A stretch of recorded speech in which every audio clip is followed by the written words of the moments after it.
So, I now understand the people who were really upset and felt really betrayed when Creepshow art was getting exposed. So, just like all of those guys, I'm gonna be saying these are just allegations and a lot of this is alleged, and I also don't want to believe it. So first I want to say, hey everybody, I'm just a robot. If you have seen my older videos, you know I used to use this robot voice, and if you missed that voice, check the pinned comment or the description for the exact same video as this one, but with the robot voice. Seth the Programmer is a pretty famous and infamous person in the power scaling community. For those of you who don't know what power scaling is, welcome to the internet, Grandpa.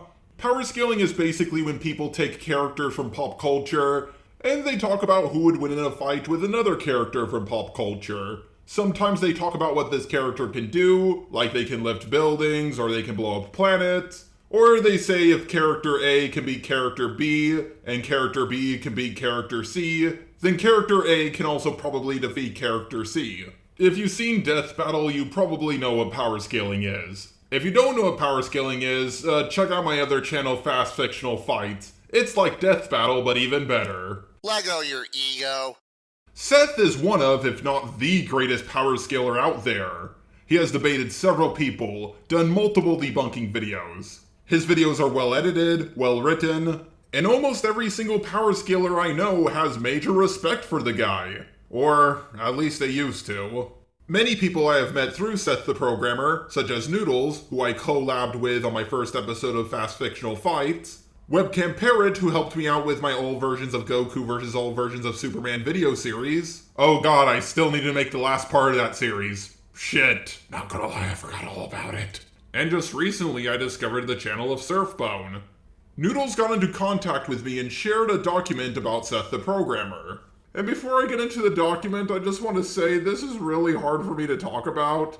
I mean, I like Seth the Programmer, I've chatted with him a few times, same with Noodles and WebCamParrot, and while I've never spoken with Surfbone, he makes pretty good videos. But unfortunately, no matter what happens, someone is going to come out looking like the bad guy in this situation, and I don't want it to be any of them. I'm a dyslexic, autistic retard, and I can't read for shit, so I'm going to have my autistic master race friend Joshua read out the document. What? Hello everyone. I have thought about making this document several times over the last few years, but I chose to remain silent for reasons I will elaborate on later. I kept my silence for a long time, but after recent events and new questionable information that has come to light, I decided to speak out and expose another Deegan. The recent events involve my friends and the disgusting actions of the YouTuber Seth the Programmer, his Discord server, and some of the people he associates with. Originally, I wasn't going to make this thread, but the information that has been stacking up is something that could no longer be overlooked. I decided it would be unfair of me to remain silent, so I will be exposing all of the degenerate and possibly illegal actions committed by Seth and some members of his community. I want to provide evidence supporting the doxing claim first, as this is the most damaging. Seth decided to dox one of his own script writers and researchers known as Noodles Scales over something I'll elaborate on further down the thread. Seth not only gave out Noodles' private Instagram account, which has his real name on it, but he also tried to get a known doxer named Jade, who was 14 at the time that this occurred, to call Noodles' employer in an attempt to get him fired. This is Seth giving out the real name and private Instagram account. I know his full name, by the way. Now, to play devil's advocate, maybe this person isn't Seth. Maybe this is just someone with the name Seth on Discord. I've seen plenty of people fake evidence with screenshots, so this doesn't prove anything so far. But let's keep looking through this document. Unless there's two or more Little Caesars in... Unless there's two or more Little Caesars in... City. He's lying because he said the place was closed, but it's not. City is very small too, lol. Like population of 4,000 people. I told you, he lied to protect himself. You should still try to call those guys. This is Jade dropping someone's IP address. I really like the comment up above. Listen, the white man has been on top for too long. By the way, guys, guess what? I'm sick again. Feels like every time drama hits, I start getting sick. It really fucking sucks. And this is Jade admitting to doxing under the alt name Matthew. Now, I don't know if this is the same person. I mean, they are going under a different name after all. So this really doesn't prove anything, but as we go further on in the doc, the evidence does start to get a lot better. The screenshots above should already show how Seth is a malicious person. However, Seth didn't stop at that. Here is Seth outright saying that he wanted to get Noodles banned off YouTube and Discord so that he couldn't make any money or grow a platform, even though he knew Noodles wanted to do that. It's fine. These are to be sent to Discord. They fucked up bad. I might be able to terminate all their shit now. Head ass, that's good. YouTube's included, mainly Noodles, but Parrot, a 10% chance. They could just make alts. No, once you're banned on YouTube, you'll never come back. YouTube will ban every account confirmed to be you. You will never make money on there again. Or grow. Noodles wants to get rich and make a job of YouTube. Well, that's false. I mean, Monkey Jones still has a YouTube channel, and he's been deleted pretty fucking hard. This is Jade basically admitting the same thing about Seth in the YouTube comments of one of Seth and Noodles' videos. Noodles isn't the only person to get doxxed. His mother did as well. After Noodles got doxxed, Jade dropped Noodles' mother's phone number, and people were starting to use her face as their PFP and even admitting to it. Here's Jade posting Noodles' mother's phone number. And this is a user named Tyga using Noodles' mom as his PFP. At Noodles, don't show, so show up on his mother's call log. And also there's an at everyone on that. Yeah, maybe they're putting up a random person's phone number, but because they're adding at Noodles, the chances of it being Noodles' mother's phone number just went up to like 99%. And involving someone's family in internet drama, that's just wrong. There are also 2 recordings of Seth that help reinforce exactly what I'm saying. The first recording is Seth admitting that another user and known doxer of the community named Leon was the one who grabbed my Instagram and basically admits that he was involved.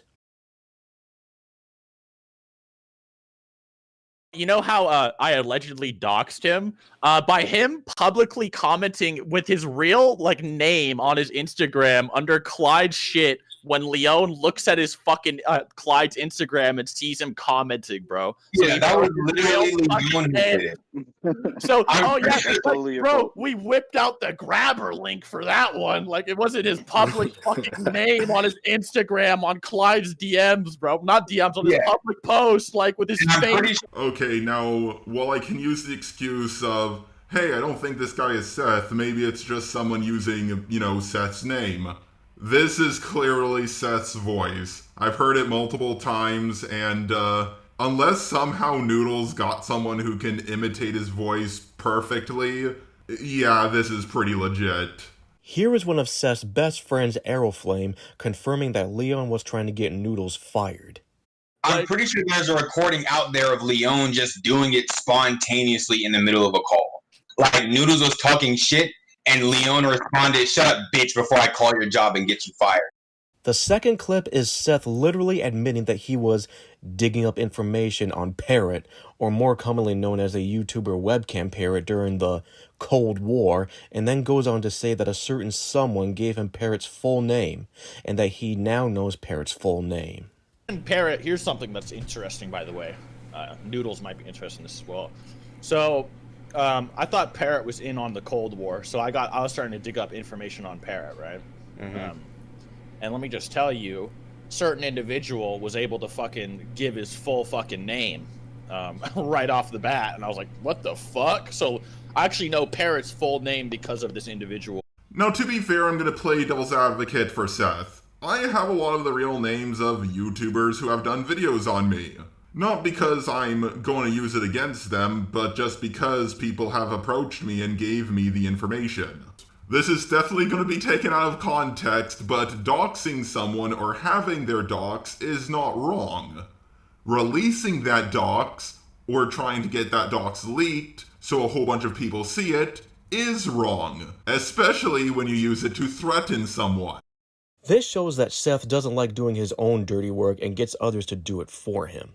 He stoops so low to even manipulate children to do it. This is all just a way of him preventing any backlash. He shifts the blame to the actual doxers that he hired like he did with Leon. Here's proof that Leon is also a doxer. This is Seth pushing the blame onto others. Now I do recognize this Discord name. Seth actually had this one.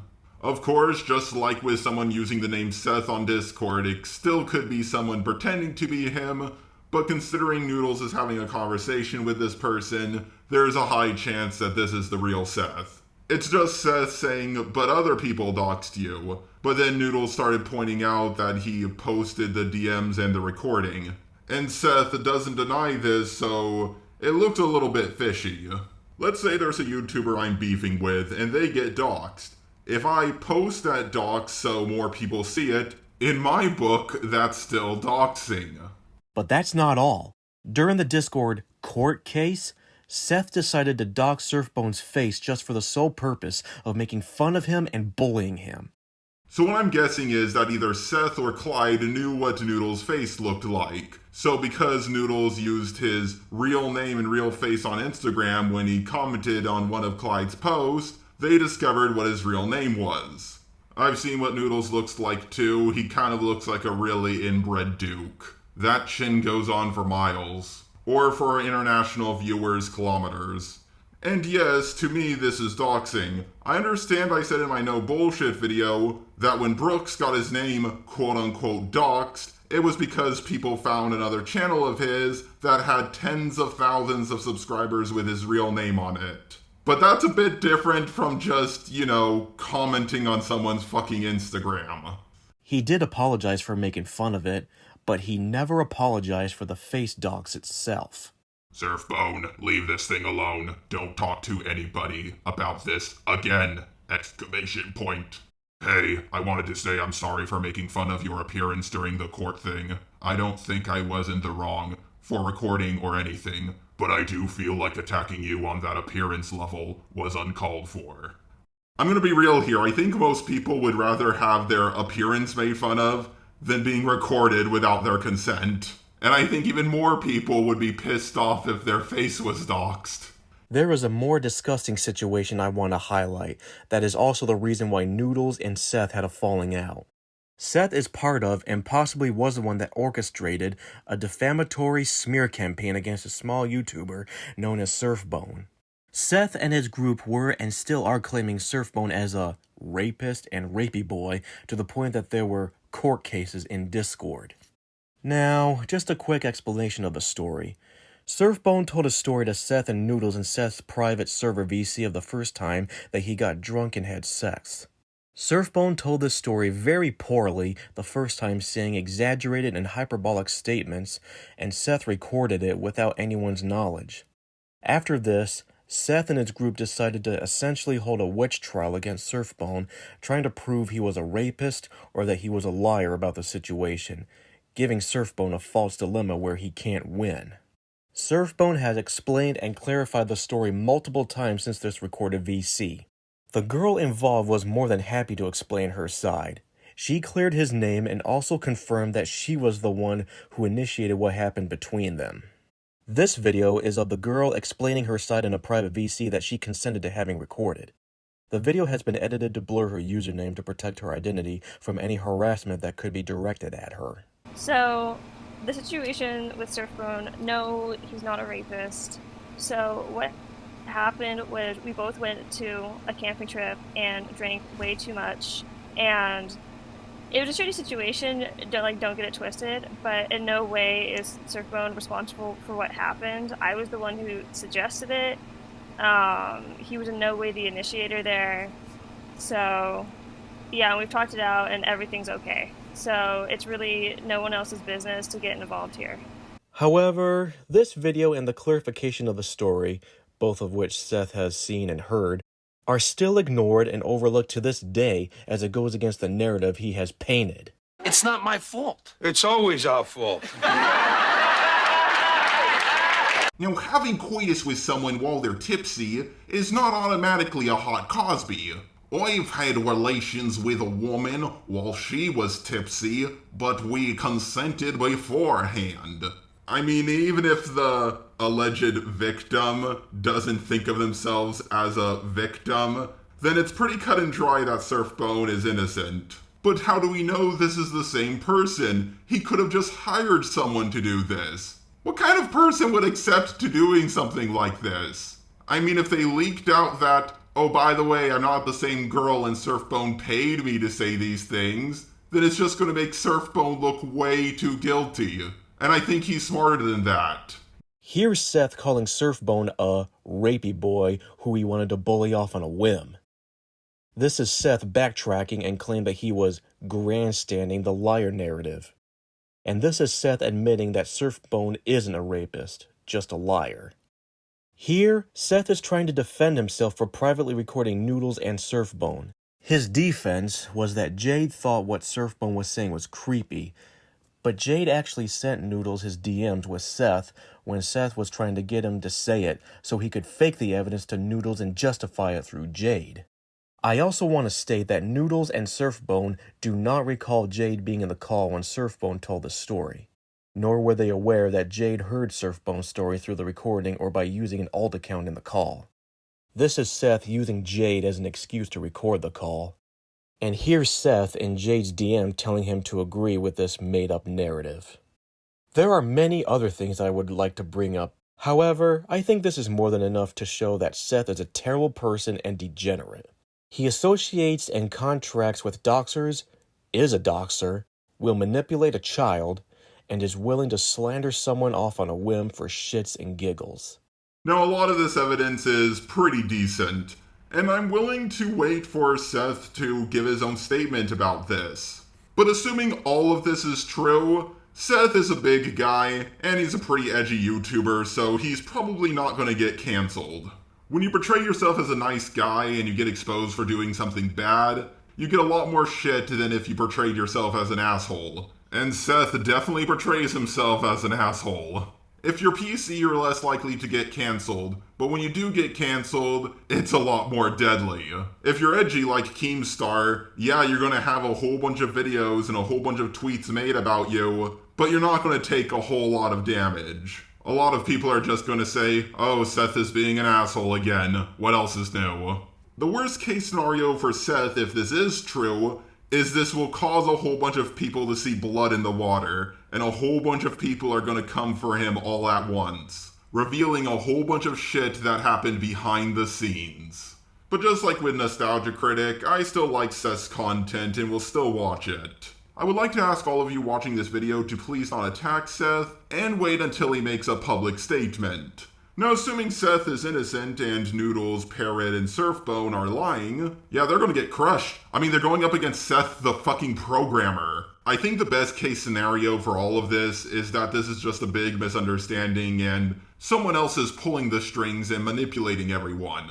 I mean, everyone I know is getting exposed for shit left and right. It's kind of hard to keep up with it all. So I think you all need a break from this internet drama. Go check out my channel, Fast Fictional Fights. Shameless self-promotion for the win.